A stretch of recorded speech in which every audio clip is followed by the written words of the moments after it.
నాకు ఒక విషయంలో నేను చాలా బాధ అనిపించింది. బర్నీ గారి విషయంలో ఆయన వెంటనే టాప్లో ఉన్నారని ఒకసారి తీసేశారు, తర్వాత లీస్ట్లో ఉన్నారని ఒకసారి తీసేశారు.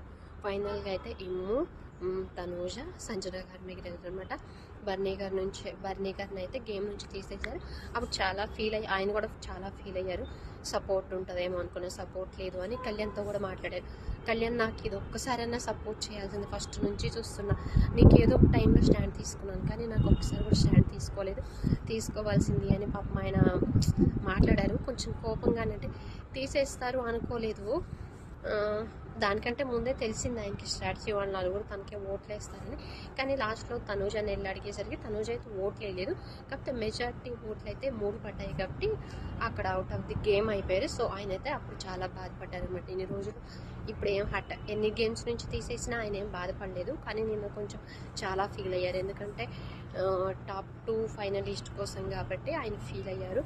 అదేవిధంగా నువ్వు మొన్న బర్నీ గారిని కోప్పడ్డావు అంటే కళ్యాణ్ విషయంలో అలా అన్నావు, మళ్ళీ ఫ్రెండ్స్ సపోర్ట్ చేస్తావు అనుకున్నారా?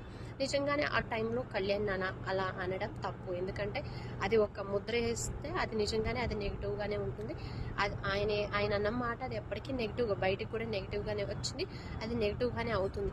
సో అందుకే అప్పుడు బర్నీ గారు తప్పు అని చెప్పాను. నేను ఏదైతే నిన్న లైవ్లో ఏదైతే ఉందో అందులో అయితే బర్నీ గారు 2 సార్లు రిమూవ్ చేయటం అది కొంచెం ఆయన ఫీల్ అవడం, దానికి నేను కొంచెం ఫీల్ అయ్యాను. నేను ఏ రోజు లైవ్ కొంతమంది నాకు కామెంట్ చేశాను, నువ్వు రోజు లైవ్ చూస్తావా లేదా, లైవ్ కూడా చూసి మాట్లాడాను. నేను ప్రతి 24 అవర్స్ బిగ్ బాస్ లైవ్ చూస్తాను. సో దాన్ని బట్టే నేను మాట్లాడుతున్నాను.